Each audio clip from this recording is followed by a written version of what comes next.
Bueno, en este video vamos a hablar en sí del marco legal, vamos a tratar de enfocarlo a todo lo que es lo empresarial, pero pues también tocaremos algunos temas en los que el licenciado es experto, como también por ahí en su trayectoria es experto también en el derecho familiar, pero vamos a tratar también de tocar todo lo que sea marco legal en cuestión a todo lo que es el sector empresarial. También, si les queda una duda o quieren saber algo, déjenlo en los comentarios y ya sea que se los podamos resolver directamente en los comentarios o si el tema es interesante y lo podamos desarrollar, podemos hacer un video en especial para responder sus dudas. Tocayo, en parte de lo que nos toca ver juntos, platícanos un poquito de cómo es el acompañamiento a un inversionista en un proceso legal.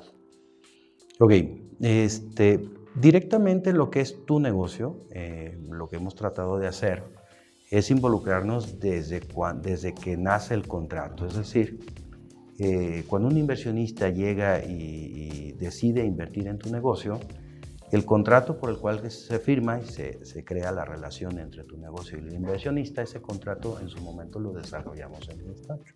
Entonces, ese contrato lo que trata de hacer es darle seguridad de la inversión o de los recursos que están aportando dentro de la empresa y tratar de explicar las condiciones que se van a tener.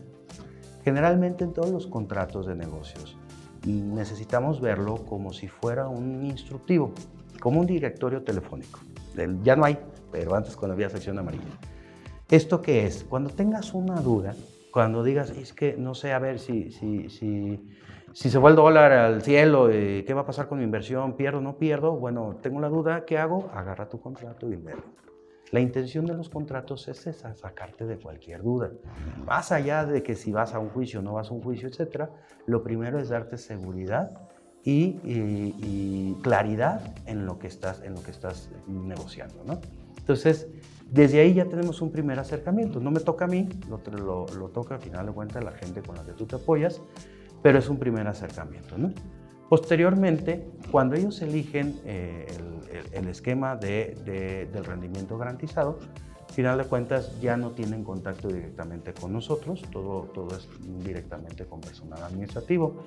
Si eligieran la otra modalidad, sí tienen un contacto. ¿Por qué? Porque si en algún momento el deudor o la persona obligada a hacer el pago incumple, tenemos que iniciar un procedimiento sumario hipotecario civil. Ese procedimiento directamente lo llevo yo a través de mi despacho, obviamente, con el personal que me apoya. Y acompañamos a la persona para promover la demanda y darle todo el seguimiento hasta llegar a una sentencia y, si es necesario, llegar hasta el remate. Si eventualmente el inversionista decide quedarse con la garantía real, es decir, con el inmueble, el acompañamiento también es para que pueda ir con un notario, le puedan otorgar su escritura, se autorice la desocupación y entrega de la posesión del inmueble y, final de cuentas, entregarle al inversionista las llaves con su escritura y sin ningún problema. Generalmente también toda esta gama de servicios que tenemos en particular para tu empresa, el inversionista no tiene que erogar ni un solo peso porque va dentro del esquema de comisiones que maneja la propia financiera. Entonces, realmente para el inversionista todo esto, los policías, los cerrajeros, los cargadores, el remate, los edictos, los peritos evaluadores, los avalúos, el perito tercero, etcétera, es un costo que ellos nunca van a enfrentar. Es parte de la gama de servicios que presta precisamente la financiera que dignamente representas. ¿Qué tratamos de siempre con el deudor? Si hay ganas de pagar, llegar a un acuerdo también cuando se presta para el acuerdo, ¿verdad? Claro, es correcto. Sí, la verdad es que hemos tenido la fortuna de, quizá a lo mejor no llevo un récord, a lo mejor hemos de haber patrocinado alrededor de unos 200 o 300 procedimientos judiciales, y de ellos yo creo que probablemente el 70% generalmente llega a un convenio. Nosotros en mi despacho en particular entendemos la necesidad o el quiz del negocio que tú tienes, que es el movimiento y el flujo de dinero, ¿no? Entonces, realmente en mi interés, que comparto contigo, es que no buscar realmente hacer sangrar al deudor. Lo que nos interesa es que pague su deuda y ese dinero volverlo a reinvertir, ¿no? De hecho, yo creo que es algo que te puede servir a ti como una carta de presentación, es que a mí me ha tocado intervenir en procedimientos donde el deudor es el mismo en 2 o en 3 o en 4 préstamos distintos, ¿no? Entonces, realmente el hecho de que un deudor vuelva a la financiera y vuelva a tramitar un crédito, yo creo que es una buena señal de que, al final de cuentas, te habla del comportamiento que tiene tanto el área administrativa como el área legal. Exactamente. También, como recomendación, el licenciado Sapien tiene su despacho, Sapien Jurídico.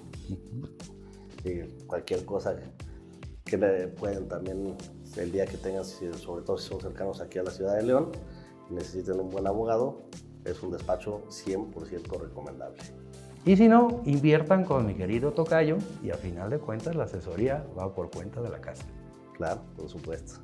Una pregunta que surgió aquí en Plática de Café.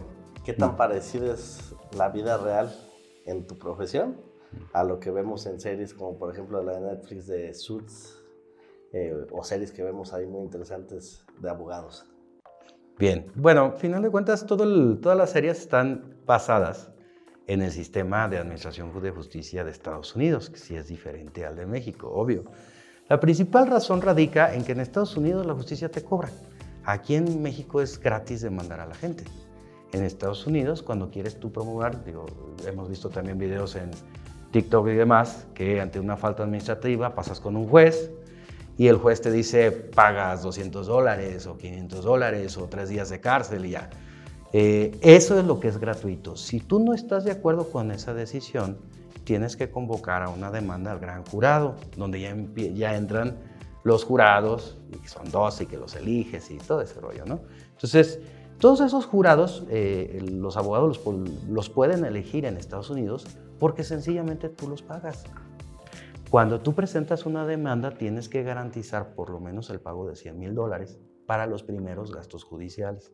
Conforme vaya avanzando el juicio, tienes que seguir pagando. Entonces, todo lo que vemos en las series de Estados Unidos, ¿sí existe? Pues sí, porque al final de cuentas le cuestan a quien está demandando.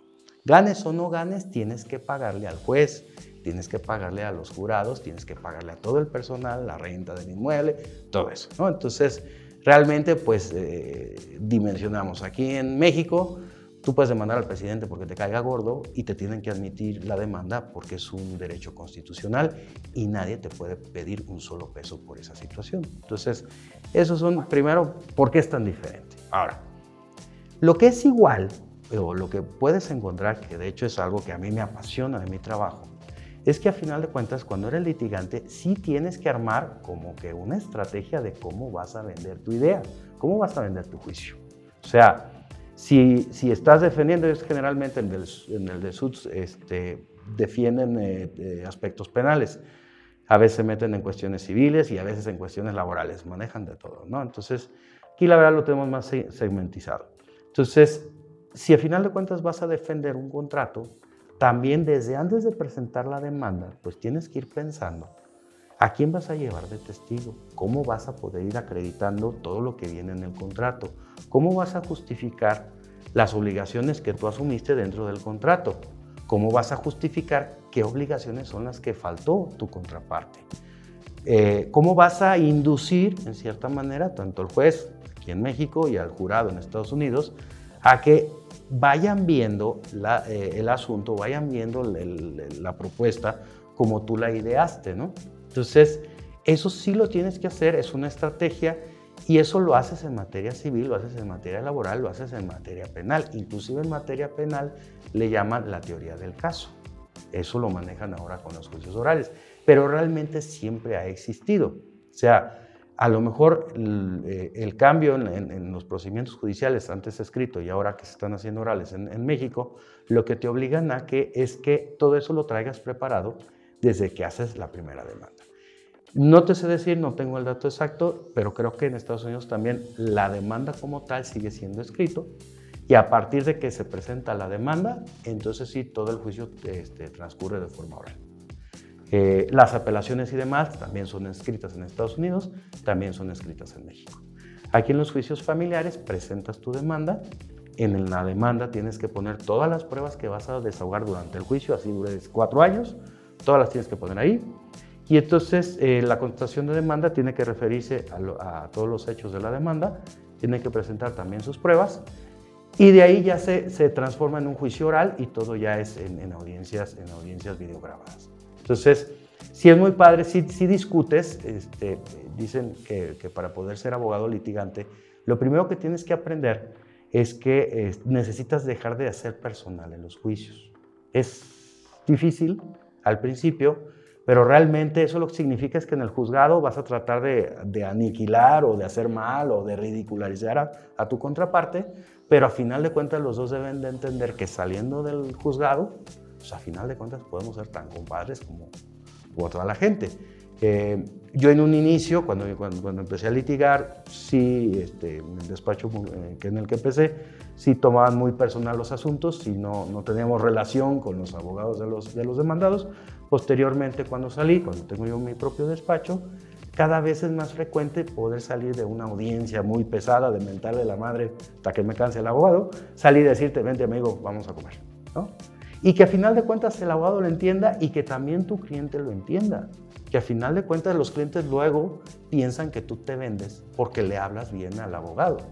Entonces, ese es el tema, o sea, son cosas que tienes que ir aprendiendo, que muchas veces el hacerlo a diario, la práctica, la experiencia, es lo que te va dando esa posibilidad de poderte comunicar con tu cliente y decirle, oye, es mi amigo de hace muchos años, es mi enemigo en el juzgado, pero fuera del juzgado somos amigos.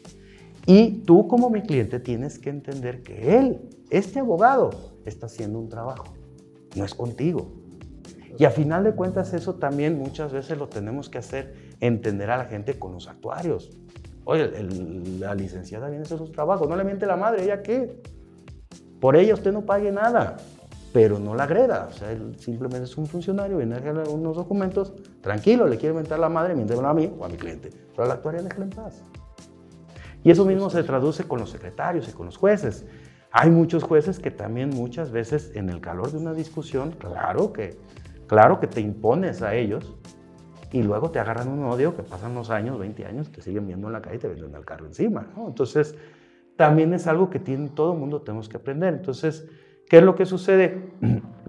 Sí, muchas veces son muy parecidos a lo que vemos en las series de Estados Unidos, pero con el sabor de México. Allá no se mientan la madre, aquí en México sí, ¿no? Allá afuera no salen y se la rayan con el claxon, aquí en México, claro que sí, ¿no? Entonces, hay que entender la serie, bueno, a lo mejor yo creo que si hicieran un Suits versión mexicana, pues si le metemos ese sabor de que, pues, no sé, digo, en otras entidades de México, con el debido respeto para todos, pero en otras entidades sí le dices al actuario, mira, te invito unos tacos y ponte más ojete con al que vamos a diligenciar y le aprietan las tuercas, ¿no? Entonces, esos son parte de los sabores que tiene nuestra cultura de México. Entonces, cuando estás dentro de esto y digamos que sabes más o menos las reglas del juego, en lugar de enojarte te diviertes, ¿no? Pero que es una muy bonita profesión. La verdad, sí, muy padre.